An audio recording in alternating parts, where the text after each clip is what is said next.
Bakit nga ba kahit napakalakas ng Sask, wala masyadong gumagamit? Sa Mobile Legends Guide na to, pag-uusapan natin lahat ng skills ni Sask at kung ano yung mga sikretong kailangan mong malaman kung gusto mo siyang gamitin or kung gusto mo siyang i-counter. Kasama na rin dito lahat ng tama at maling desisyon na ginawa ko. Okay, let's go! Unstoppable! Shut down!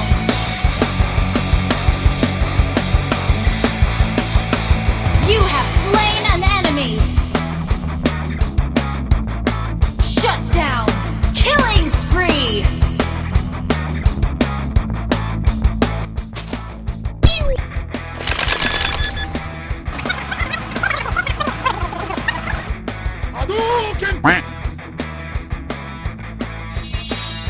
What are you doing? Come on, kill me! I'm here! Killing spree!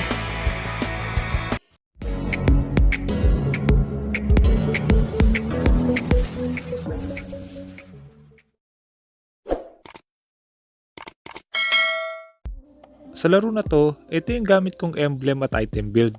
Mamaya pag-usapan natin kung bakit ito yung bagay sa kanya. Pagdating naman sa spell, maganda sa kanya yung inspire para madali nating ma-maximize yung skills niya. Pagdating naman sa skills ni Sask, ang first skill niya, maglalagay siya ng alaga sa isang location. Hindi yun pwedeng gumalaw at atakihin lang nun lahat ng abot niyang kalaban. Ang attack na ginagawa ng alaga ay dalawang basic attack tapos isang death ray. Yung death ray, sunod-sunod na damage na parang basic attack na merong kasamang slow. Kaya kung nakadalawang basic attack na sa iyo yung alaga, yung pangatlong basic attack nun is death ray na. Ang stats ng alaga niya nakadepende rin kay Sask. Kung malaki yung magic power ni Sask, malaki rin yung damage ng alaga. Kung mabilis yung attack speed ni Sask, mabilis din yung attack speed ng alaga. Ganon din sa defense, kung mas malaki yung defense or buhay ni Sask, mas makunat din at mas malaki yung buhay ng alaga. Maliban doon, may mga gumagana ring item effect sa alaga ni Sask. Isang halimbawa na dyan is yung Wind Talker. Pagdating sa paggamit kay Sask, napaka-importante na magpa-level 4 muna tayo. Priority lang natin magpa-level 4 muna dahil hindi ganun kalakas si Sask kung wala yung ultimate niya. At para mas madali tayong makapagpa-level 4, dapat alam natin kung nasan yung mga kalaban. Kung mapapansin nyo dito, hanggat maaari, tinitingnan ko yung iba't ibang location sa map para malaman ko kung nasan yung jungler ng kalaban. Pagdating naman sa second skill ni Sask, maglalabas siya ng laser sa isang location. Kapag meron kayong first skill, maglalabas din yung first skill ng laser. At kapag yung dalawang laser tumama sa kalaban, may stun sila. Ang tinatarget ng laser ng alaga is yung tinatarget din ng basic attack nila. Kaya kung gusto nyong patamain yung second skill sa alaga, dapat itutok nyo yun kung sino man yung target nila. Pagdating naman sa third skill ni Sask, maglalabas siya ng maliliit na alaga sa isang location at kapag tumama yun sa mga kalaban, magdidil yun ng damage at slow. At ang ultimate naman ni Sask, sasanib siya sa alaga at mas lalakas yung alaga na yun. Yun yung dahilan kung bakit dapat magpa level 4 muna tayo katulad na mangyayari dito.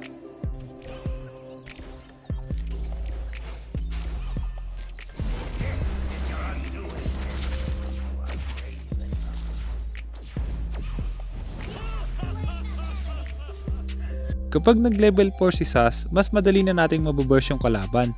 Maliban sa alaga, pinapalakas din ng ultimate ni Sask yung second skill tsaka yung third skill. Kapag nasa loob kayo ng alaga, mas malaki yung damage tsaka mas malawak yung second skill tsaka yung third skill.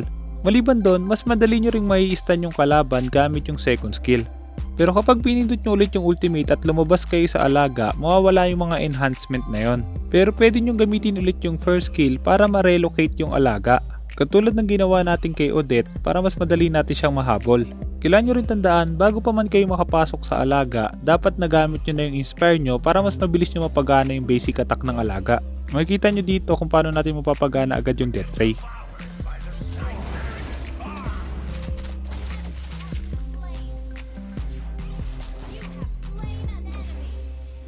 Dahil nasa top side yung mga kalaban at walang flicker yung Odette, kaya mas madali natin siyang mapapatay. Pagdating naman sa pag-counter kay Sask, dahil nga wala naman siyang pantakas, kaya napakadali niyang mapatay. Kailangan nyo lang isakto na wala siyang ultimate bago nyo siya i-gank.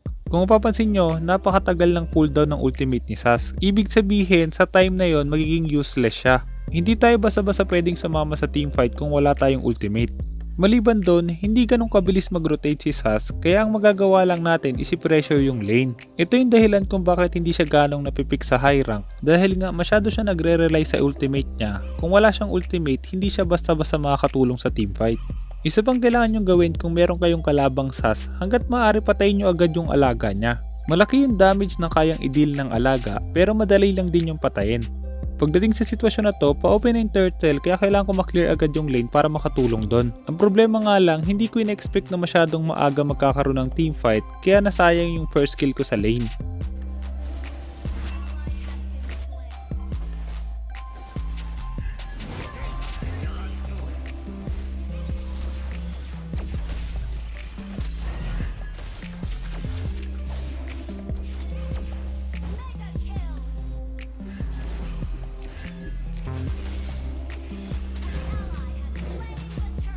Nanalo tayo sa teamfight na yon at nakuha natin yung turtle. Ang problema nga lang, wala na naman tayong ultimate kaya hindi tayo pwede maging aggressive.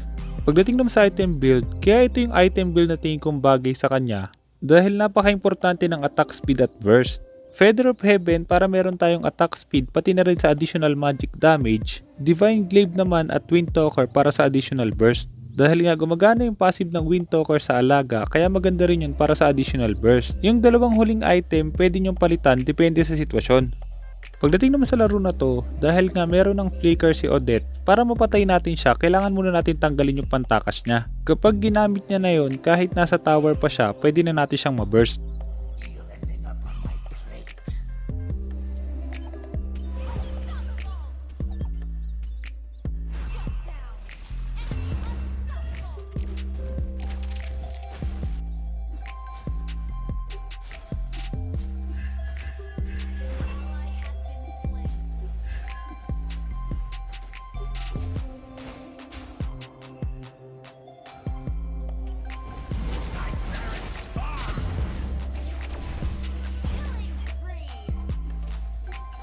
At dahil napatay natin si Odette at nasa ibang lane yung mga kasama niya, pwede na tayong makabasag. Hindi ganun kahirap gamitin si Sas, kailangan mo lang ng konting practice. Maliban doon, wag na wag mong kakalimutan na sa early game, dapat nagpa-level 4 ka muna at pagdating naman sa mid to late game, dapat bago sumabak sa teamfight, meron kayong ultimate. Wag na wag nyo rin kakalimutan na napaka-importante pa rin na tulungan nyo mga kakampi kapag kukuha ng mga objective.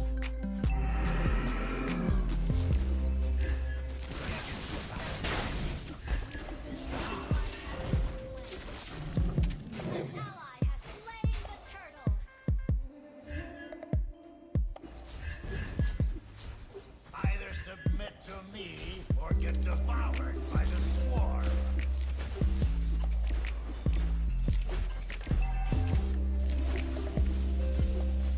Sa sitwasyon na to, nasa top lane yung mga kasama ng Odette at dahil alam natin na cooldown pa yung flicker niya, kaya ito yung mangyayari.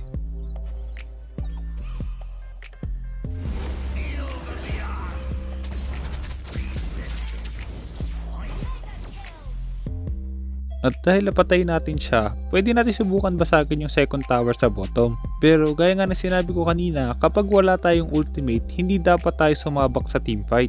Possible din na mag-build kayo ng fleeting time kay Sas. Pero kailangan tandaan, gagana lang yung fleeting time kung nababurst nyo na yung kalaban. Kung mag-fleeting time kayo at hindi nyo rin kayang i-burst yung kalaban, magiging useless lang din yon. Isa pang kailangan nyo tandaan, dahil nga malambot lang yung first kill ni Sas, kaya wag na wag nyong ilalagay yun sa gitna ng teamfight. Napaka-importante na maipwesto nyo yun ng maayos para makapag-burst kayo. Makikita nyo dito, hindi ko basta-basta gagamitin yung first kill kapag nag-ultimate yung Odette para hindi yun agad mamatay. Ang problema nga lang, dahil mahilig ako sumalo ng hook, kaya ito yung nangyari.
Pagtapos ko mabasag yung second tower sa bottom lane, makikipag-switch ako sa top lane para mabasag ko naman yung second tower doon. Maliban doon, isa rin sisa sa pinakamalakas na hero na malakas magpanggap na damo.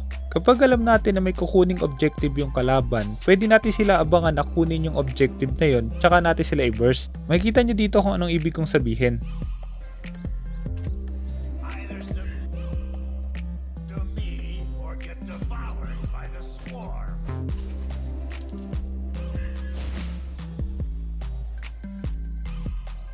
How does it feel ending up on my plate?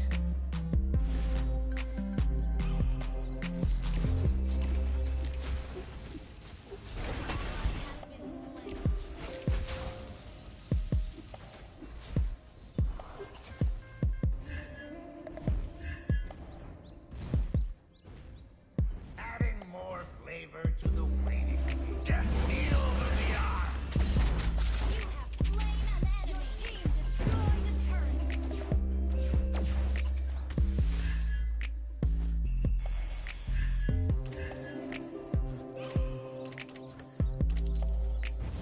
Stay focused when you feed. Push first. Attack the Lord.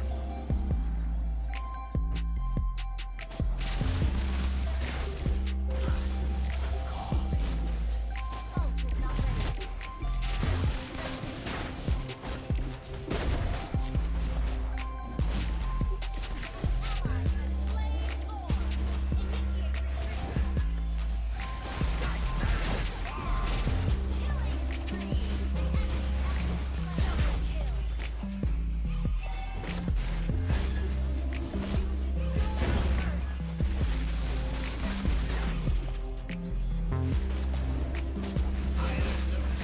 Killing spree. Double kill.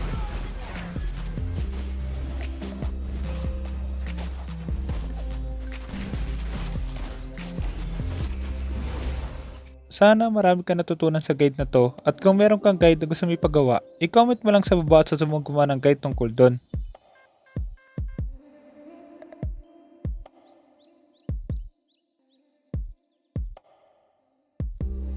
Kaya kung hindi ka pa nakasubscribe, hit mo na yung subscribe pati yung notification bell. Basta lagi mo lang tatandaan, kung gusto mo mag-improve, just master the basics.